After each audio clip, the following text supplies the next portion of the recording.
Hey, welcome back. I'm Nyx, your intuitive coach and energy alignment mentor, and this is your weekly energy update where we track what's moving through the collective field so you can move with it instead of against it.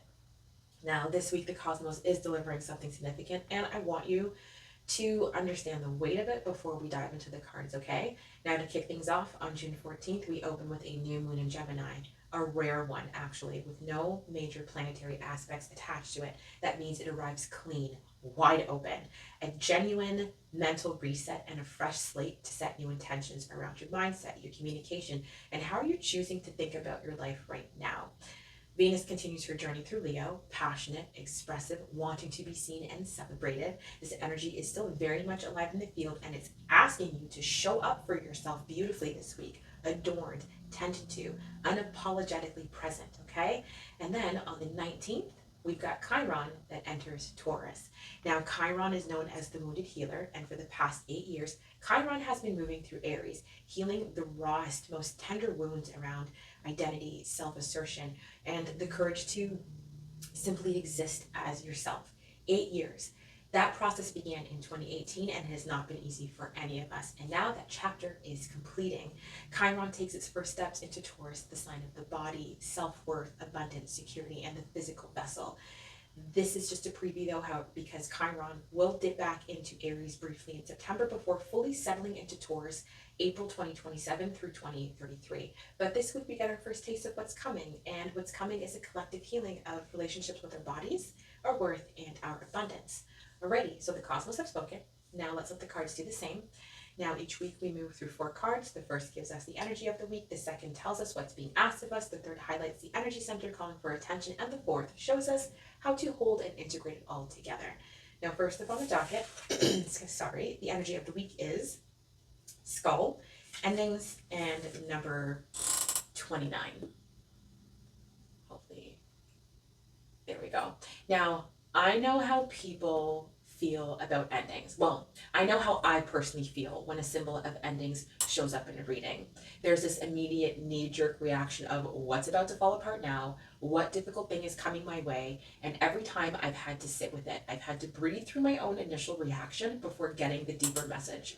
But what I'm getting for you, lovely souls, is that it's not what you may think it is, okay? First, let's just look at the numerology here. The card number is 29, and 2 plus 9 equals 11. 11 is a master number, the first and the most intuitive of all master numbers. And if you see on the card as well, there's an 11 there too in the clock. So even in the numbering, this card is telling you that what's ending is not ordinary. It's elevated, it's meaningful. And on this card as well, we have the skull, of course, with a plant growing out of its crown, new life, newness emerging from what has died. It's not an image of destruction, it's an image of transformation.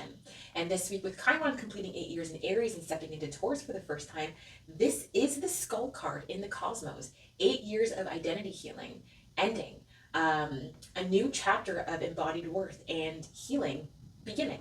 Right? So some of you are sitting with the discomfort of change right now, a relationship ending, a job completing, a phase of life that you can feel closing that is no longer in alignment with who you currently are and who you are becoming. And it's important, genuinely important, that you give yourself the grace and space to grieve what is coming to an end. The grief is real and it deserves to be honored, okay? But also, I want you to allow some excitement in, because a lot of what is changing has been a long time coming. Some of you already knew. You felt it. You saw the signs. You were already quietly making peace with this inevitable shift. But for others, it may feel a little sudden.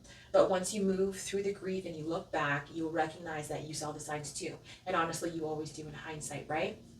Now, a broader truth that we can all take in right now, all of that inner work that we've been doing this year, all of that sitting with ourselves, the healing, the honesty, the shadow work, the rebuilding, it was preparation. It was getting us ready for this exact moment of change. The external world is now shifting to meet the internal work we've been doing. These endings are not mistakes. They are intentional. They are ordained.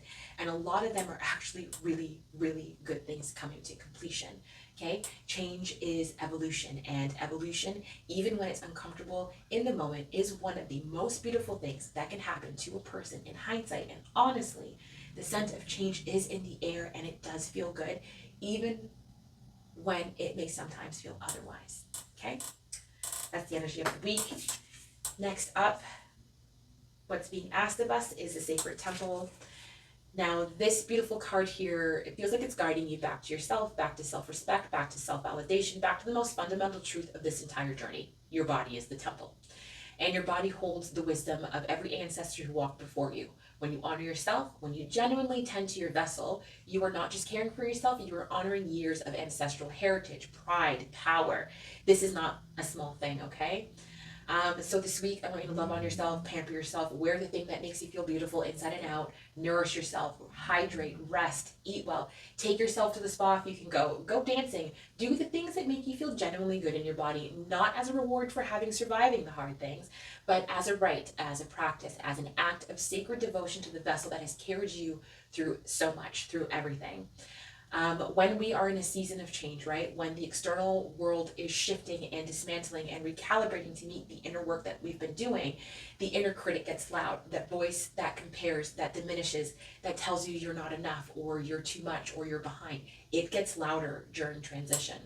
Okay? So, an intentional self-care is one of the most powerful ways where you can meet the critic with a loving voice, a grounded voice, a voice that says, I see you, but I ain't listening to you today. You are worthy of this care. All of that inner work, all of that self-reflection, all of those emotions that have been stirring for months, it's exhausting on the system, on the mind, on the heart, on the soul, on the physical body. You've been carrying a lot, so tend to yourself accordingly. And tend to yourself around people who will do the same for themselves, okay? Like-minded, like-hearted people who aren't going to make you feel guilty for choosing yourself. People who will join you in it, okay? Now, with Chiron stepping into Taurus, the sign of the body, the physical healing of our relationships with our vessel, this card is not arriving by accident this week, okay? The cosmos and the cards are essentially speaking the same language, so it's time to tend to the temple, okay? Now, the energy center of the week is the heart chakra, and the card is perception. All right. Now, I feel like this card is about seeing things differently. I feel like that's the medicine here.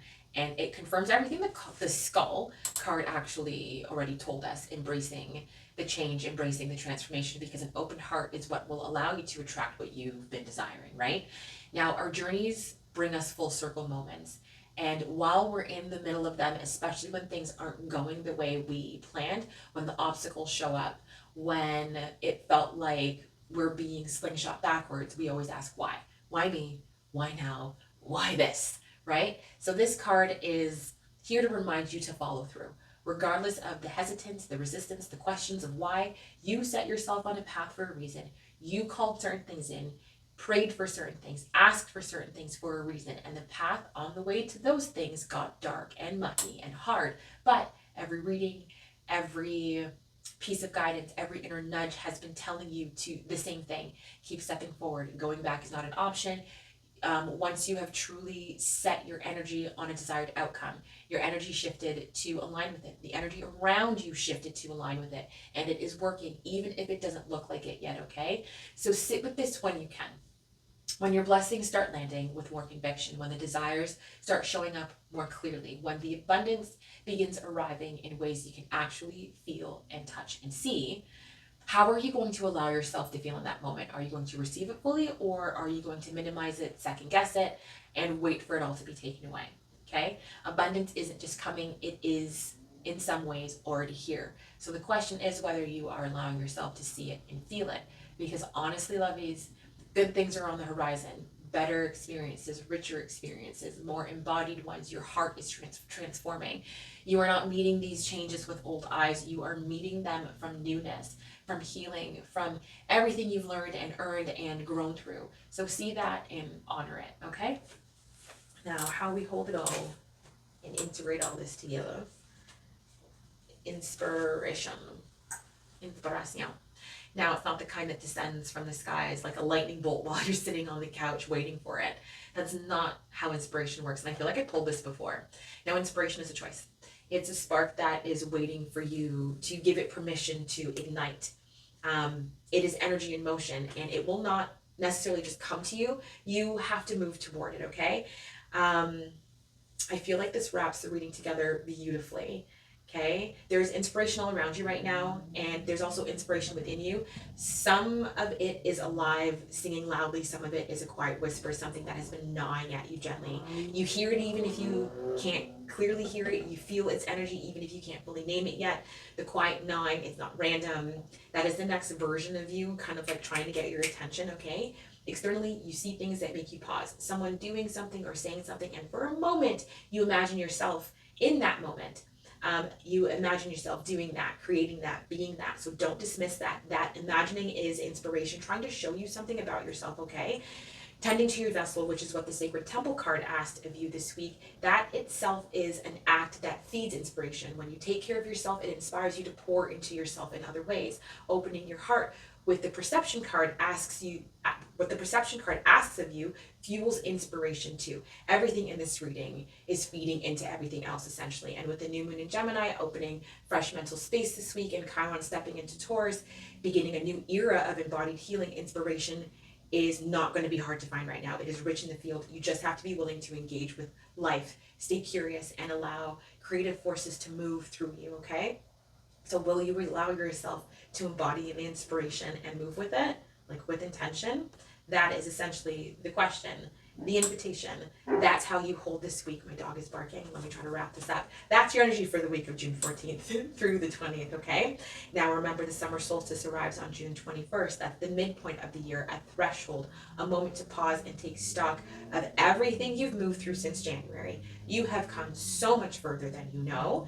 So I would like for you to drop into the comments what chapter in your life is finally coming to an end, and what do you think is waiting for you on the other side?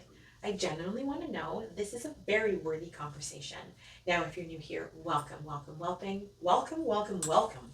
Not whelping. I don't know what that is. Perfect timing, right? Hit subscribe so you don't miss what's coming next.